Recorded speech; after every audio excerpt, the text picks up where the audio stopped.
उपचुनाव में दोनों दल की जीत के दावे के बीच प्रत्याशियों का नाम फाइनल करने के लिए बैठकों का दौर जारी है। इसी कड़ी में आपको जानकारी दे दें कि आज प्रदेश बीजेपी चुनाव समिति की बैठक चल रही है। इस महत्वपूर्ण बैठक में उपचुनाव के लिए प्रत्याशियों के नामों पर भी प्रदेश प्रभारी और पार्टी के वरिष्ठ नेताओं ने चर्चा की।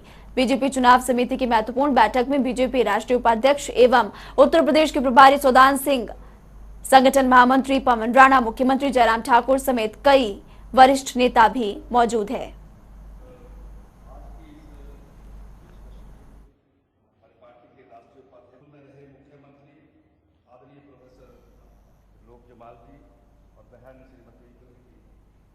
तो पॉइंटर्स के जरिए आपको बताएं, धर्मशाला में दरअसल बीजेपी कैंडिडेट की लिस्ट तैयार होगी। 6 या 7 अक्टूबर को अंतिम मुहर लग सकती है। बागियों को रोकने का बीजेपी की तरफ से महाप्लान यहां पर बनाया जा रहा है, जिसको लेकर जानकारी मिल पा रही है कि 6 या 7 अक्टूबर को घोषणा उम्मीदवारों की जाएगी।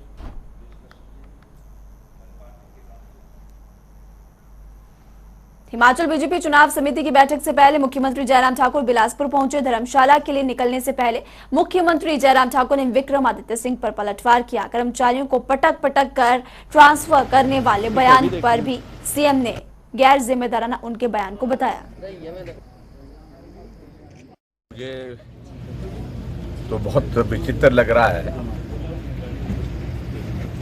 वो बहुत एक तरफ से बोल रहे हैं कि हमने बहुत सारी सरकारें देखी हैं, पहली बार विधायक बने हो, और उसके बाद कितनी सरकारें देखी है। वो अपने पिताजी के समय की सरकारों का शायद जिक्र कर रहे थे। मुझे उस बारे में कुछ नहीं कहना है, लेकिन प्रदेश के कर्मचारियों अधिकारियों का हिमाचल के विकास में एक बहुत बड़ा कंट्रीब्यूशन है कि कर्मचारियों को इस प्रकार से धमकी देना सार्वजनिक मंच से, पटक पटक करके मारेंगे, तो ये शब्द हमने पहली बार सुना। समझना चाहिए कि वो अब विधायक हैं, और अब विधायक होने के साथ साथ में कर्मचारियों और अधिकारियों का एक दायरा होता है काम करने का, और हिमाचल प्रदेश के विकास, किसी प्रदेश या देश के विकास में उनका एक योगदान होता है। इससे ज़्यादा मुझे उनको कुछ ज़्यादा सलाह देने की आवश्यकता नहीं है, क्योंकि उनको लगता है कि उनका अनुभव बहुत ज़्यादा है।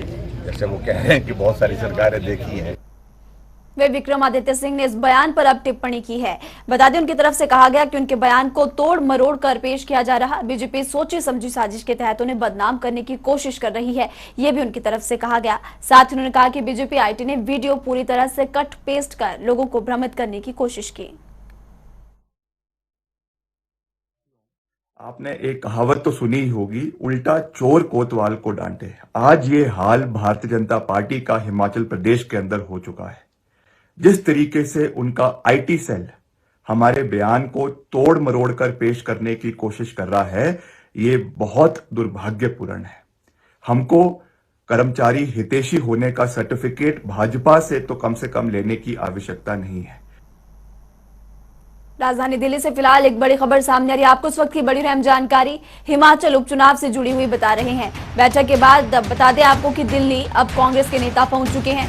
नेता प्रतिपक्ष मुकेश अग्निहोत्री, बीजेपी प्रदेश अध्यक्ष कुलदीप सिंह राठौर दिल्ली पहुंचे, और यहां पहुंचने पर बीजेपी प्रभारी, माफ कीजिएगा, कांग्रेस प्रभारी राजीव शुक्ला से उन्होंने मुलाकात की। सह प्रभारी भी इस मौके पर मौजूद रहे।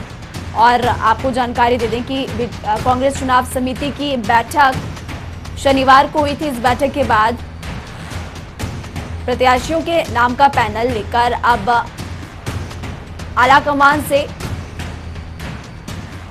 कुलदीप सिंह राठौर, नेता प्रतिपक्ष मुकेश अग्निहोत्री और सह प्रभारी मुलाकात करेंगे, बातचीत, और उसके बाद फाइनल लिस्ट तैयार आलाकमान की तरफ से की जाएगी। तो चलिए आपको पॉइंटर्स के जरिए बताते हैं कि कांग्रेस में अब तक फिलहाल क्या कुछ चल रहा है। तो बैठक के बाद राठौर और मुकेश अग्निहोत्री दिल्ली रवाना हुए।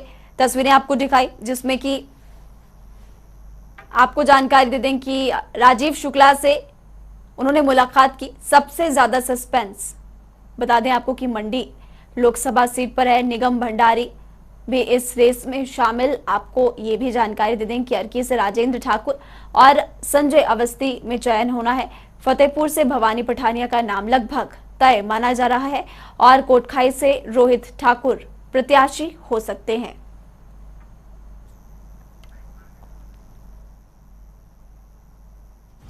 हमें चुनाव की तारीखें तय हो गई हैं, कैंडिडेट तय होने हैं, उसके बाद चुनाव लड़ा जाएगा। अपनी पार्टी आलाकमान से जो है चर्चा करेंगे।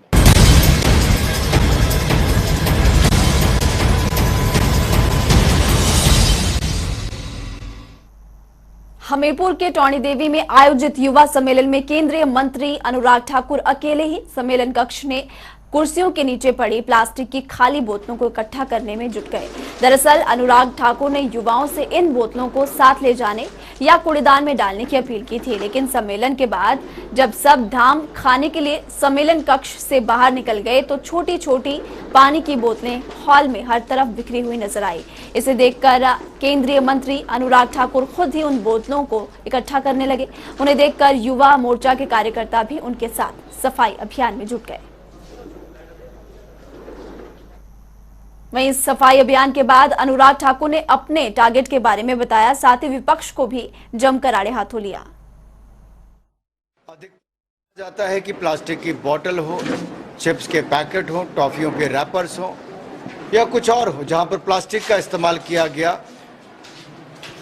उसको सड़क पर फेंक दिया जाता है, मिट्टी पर फेंक दिया जाता है और गलता नहीं है, सड़ता नहीं है, लेकिन वो मिट्टी को भी खराब करता है, पर्यावरण को भी प्रदूषित करता है, पानी की जो वाटर बॉडीज़ हैं उनको भी प्रदूषित करने का काम उनकी तरफ से होता है। तो मेरा निवेदन ये था कि जितना कम से कम प्लास्टिक का उपयोग हो वो अच्छा है। अगर आप उपयोग करते भी हैं तो उसको एक जगह पर कूड़ेदान पर रखें ताकि प्लास्टिक वेस्ट का डिस्पोजल अलग से हो सके। मैंने भी युवा कार्यक्रम और खेल विभाग की ओर से 1 अक्टूबर से 31 अक्टूबर तक 75 लाख किलो प्लास्टिक वेस्ट और कूड़ा इकट्ठा करने का एक संकल्प लिया है। विपक्षी दलों ने राजनीति भी की। उन्होंने कहा कि भारतीय जनता पार्टी स्वच्छता अभियान चला रही है, तो मैं कहना चाहता हूं आप तय कर लीजिए, आप गंदगी फैलाने वाले हो या गंदगी मुक्त भारत बनाने वाले हो। तय आपको करना है। हम गंदगी मुक्त भारत, स्वच्छ भारत बनाना चाहते हैं। अगर आप भी जुड़ना चाहते तो आप सबको भी बहुत बहुत स्वागत है कि आइए जुड़िए स्वच्छ भारत अभियान से। कई लोगों के लिए रिटायरमेंट आराम का नाम है, तो कुछ ऐसे भी हैं जिनकी रिटायरमेंट के बाद लोगों के लिए प्रेरणा बन चुके हैं। देखिए अर्की के रविंद्र सिंह की ये खास कहानी। अगर आपके अंदर किसी भी कार्य को करने का हुनर हो तो उसे आप कहीं भी कर सकते हैं। ऐसा ही कुछ करके दिखा रहे हैं अर्की उपमंडल की ग्राम पंचायत देवरा के गांव जखौली में रहने वाले रविंद्र सिंह। बिजली विभाग में 31 साल तक नौकरी कर रिटायर होने के बाद रविंद्र सिंह ने घर पर बेकार बैठना सही नहीं समझा। इन्होंने हुनर के दम पर घर बैठे ही LED बल्ब बनाने का काम शुरू कर लोगों के बीच एक मिसाल पेश की है। Ravindra Singh LED bulbs, tube, halogen light, colourful light के साथ साथ इमरजेंसी लाइट बनाने का काम बखूबी कर रहे हैं। पहले से मेरा प्रयास था कि मैं थोड़ा कोई अपना कार्य करूं और उसमें अपने भाइयों छोटे बच्चों को रोजगार दूं, इसलिए मैंने जो है 2 बंदे रखे हुए हैं और उसमें उनके लिए जो है कार्य दिया हुआ है। इसमें मैं अपने 7 वाट से लेकर 15 वाट, 20 वाट, 30 वाट और 50, 100, 200 वाट के बल्ब बना रहा हूँ यहाँ पे। और मेरी मंथली इनकम है जो 30 से 35 हज़ार रुपये है, इसलिए मेरा जो भी मैंने वर्कर रखे इनका भी कार्य ठीक चल रहा है और मेरा अपना कार्य भी। रविंद्र सिंह न सिर्फ रिटायरमेंट का जीवन काट रहे लोगों के लिए प्रेरणा है, बल्कि उन युवाओं के लिए भी प्रेरणा है जो दिन भर काम न करने के अलग अलग बहाने ढूंढते हैं। जनता टीवी के लिए अर्की से राकेश कुमार की रिपोर्ट। तो चलिए इससे बीच एक बड़ी खबर से आपको मुखातिब करवाते हैं। हिमाचल प्रदेश की राजधानी शिमला से ये बड़ी खबर है। हिमाचल में पर्यटकों का हुजूम उमड़ा। इस वीकेंड पर आपको जानकारी देते हैं कि शिमला के होटलों में 80% ऑक्यूपेंसी पहुंची। तो एक बार फिर से पर्यटकों से गुलजार हुई हिमाचल प्रदेश की राजधानी शिमला। 10 घंटों के अंदर 5000 गाड़ियों ने एंट्री की है। पार्किंग भी आज फुल दोपहर बाद ही हो गई थी। तो हिमाचल प्रदेश की राजधानी शिमला से बड़ी खबर, शिमला के होटलों में ऑक्यूपेंसी 80% पहुंची। आईसीएमआर ने हिमाचल प्रदेश समेत बाकी 8 राज्यों के लिए कोविड की तीसरी लहर को लेकर अलर्ट जारी किया है। स्वास्थ्य विभाग और सरकार को अलर्ट करते हुए कहे जाने वाले आपको जानकारी दे दें कि आने वाले 8 हफ्ते राज्य के लिए बेहद संवेदनशील होंगे। ग्राफिक्स के जरिए आपको फिलहाल कोरोना की हिमाचल प्रदेश में इस वक्त मौजूदा स्थिति क्या है बताते हैं। बिलासपुर में 119 एक्टिव केस, 85 लोगों की मौत। चंबा में 26 एक्टिव केस, 160 लोगों की मौत। हमीरपुर में 368 एक्टिव केस, 275 लोगों की अब तक मौत हो चुकी है। बिलासपुर जिले की अगर आपको जानकारी दें तो कांगड़ा जिले में 480 एक्टिव केस और 1088 लोगों की अब तक कोविड के कारण मौत हो चुकी है। किन्नौर जिले की अगर जानकारी दें 39 एक्टिव केस, 38 लोगों की मौत। कुल्लू जिले में 38 एक्टिव केस, 158 लोगों की मौत। लाहौल स्पीति में 6 एक्टिव केस तो 18 लोगों की अब तक कोविड के कारण मौत हो चुकी है। शिमला जिले की अगर जानकारी दें तो 135 एक्टिव केस, यहाँ पर 634 लोगों की अब तक मौत हो चुकी है। सिरमौर में महज 6 एक्टिव केस, 211 लोगों की मौत। सोलन में 59 एक्टिव केस और 314 लोगों की कोविड के कारण अब तक मौत हो चुकी है। रविवार को एचआरटीसी वर्कशॉप जरसूर में कर्मचारियों ने गेट मीटिंग कर एचआरटीसी प्रबंधन के खिलाफ मोर्चा खोलने की तैयारी कर ली है। जेसीसी उपाध्यक्ष मान सिंह के नेतृत्व में कर्मचारियों ने सरकार और प्रबंधन को चेताया कि अगर उनकी मांगों को 18 अक्टूबर तक कर्मचारियों का 582 करोड़ रुपए का भुगतान नहीं किया गया तो 24 अक्टूबर को 24 घंटे के लिए नाम बंद कर दिए जाएंगे।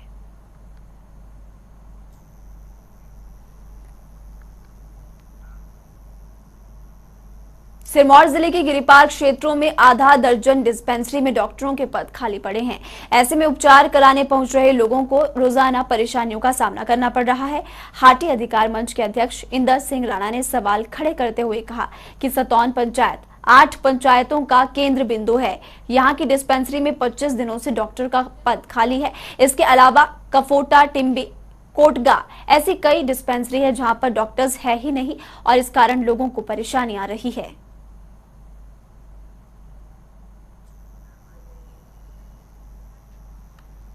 हमीरपुर में 17वीं हिमाचल प्रदेश राज्य स्तरीय सब जूनियर और जूनियर वुशु प्रतियोगिता का शुभारंभ किया गया। जिला उपायुक्त पंकज राय ने प्रतियोगिता की शुरुआत की। इस दौरान उन्होंने कहा कि खेल में प्रदर्शन हार और जीत से ज्यादा महत्वपूर्ण होता है।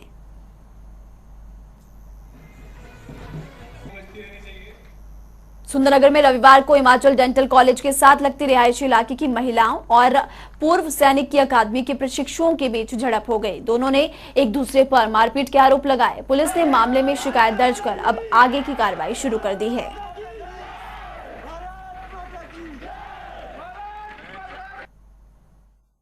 आज सलाब वार्ड में 2 पक्षों के बीच में आपसी लड़ाई झगड़ा हुआ है, जिसमें दोनों पक्षों ने अपनी अपनी शिकायत दी है। जो दोनों शिकायत पक्ष जो हैं उनकी शिकायत पर शिकायतें दर्ज कर ली गई हैं और दोनों पक्षों का मेडिकल करवाकर आगामी जांच की जा रही है। हिमाचल प्रदेश में पहाड़ दरकने का दौर जारी है। रविवार को एक बार फिर किन्नौर के चौरा में पहाड़ दरकने से वाहनों की आवाजाही ठप हो गई। सड़क बंद होने से दोनों तरफ वाहनों की लंबी कतार लगने से लोगों को परेशानी एक बार फिर से झेलनी पड़ी। तो जानकारी आपको दे दें कि हिमाचल प्रदेश में बारिश के बाद से ही अब परेशानियां लगातार बढ़ती जा रही है। कई मार्ग अभी भी अवरुद्ध है। वहीं ताजा तस्वीर किन्नौर जिले से सामने आई। दोपहर बाद आपको जानकारी दे दें कि नेशनल हाईवे 5 पर एक बार फिर से लैंडस्लाइड हुआ और भूस्खलन होने की वजह से यातायात एक बार फिर से ठप हो चुका है। ये जो तस्वीरें आपके टीवी स्क्रीन पर है, किन्नौर के चौरा से तस्वीरें सामने आई है। वाहनों की आवाजाही एक बार फिर ठप है और जानकारी आपको दे दें कि जिला प्रशासन की तरफ से अब रास्ते को खोलने की कवायद शुरू कर दी गई है, यानी कि सड़क बहाली का काम शुरू। लेकिन देखने वाली बात होगी कि अब यह सड़क कब खुलेगी, क्योंकि आवाजाही में लोग परेशान हो रहे हैं और एक बार फिर से संपर्क टूट चुका है।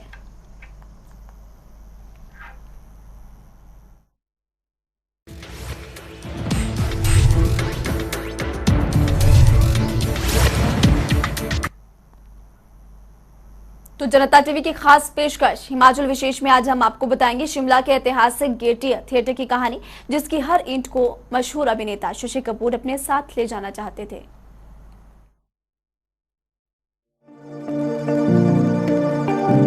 छोटे से पहाड़ी राज्य हिमाचल की राजधानी शिमला खूबसूरती के साथ साथ कई ऐतिहासिक धरोहरों को समेटे हुए है। यहाँ बनी ऐतिहासिक इमारतें सभी को अपनी ओर आकर्षित करती हैं। इन इमारतों का भी अपना अलग इतिहास है। साल 1864 में शिमला के ब्रिटिश शासनकाल की राजधानी बनने के बाद यहाँ कई बड़ी इमारतों का निर्माण किया गया। इन्हीं में से एक है साल 1887 में बना ऐतिहासिक गेटी थिएटर। इस ऐतिहासिक इमारत का निर्माण हेनरी इरविन ने विक्टोरियन गोथिक करवाया था। दिलचस्प बात यह है कि दुनिया में केवल 6 ही गेटी हैं, जिनमें एक शिमला में है। शिमला के ऐतिहासिक गेटी थिएटर से Baden Powell, major general sir Godfrey Williams, Rudyard Kipling, lord Kitchener, Prithviraj Kapoor, Anupam Kher, Naseeruddin Shah और कुंदन लाल सहगल का नाता रहा है। विक्टोरियन गॉथिक शैली में बने इस गेटी थिएटर की इस खास बात यह भी है कि यहाँ कलाकार बिना माइक प्रस्तुति देते हैं। थिएटर यू शेप में इस तरह बनाया गया है कि कलाकार की फुसफुसाहट भी आखिरी पंक्ति में बैठे दर्शक को आसानी से सुनाई दे जाती है। साल 1887 में बने गेटी थिएटर का साल 2008 में आर्कियोलॉजिकल सर्वे ऑफ इंडिया के दिशा निर्देशों के मुताबिक पुनरुद्धार भी किया गया। इसमें कुल 7 करोड़ रुपए खर्च किए गए। मशहूर आर्किटेक्ट वेद सिंघल की देखरेख में पुनरुद्धार के दौरान थिएटर की बनावट से कोई छेड़छाड़ नहीं की गई। केवल यहाँ लगी मैरून रंग की कुर्सियों को हरे रंग की कुर्सियों के साथ बदला गया। जनता टीवी के लिए शिमला से विकास शर्मा की रिपोर्ट।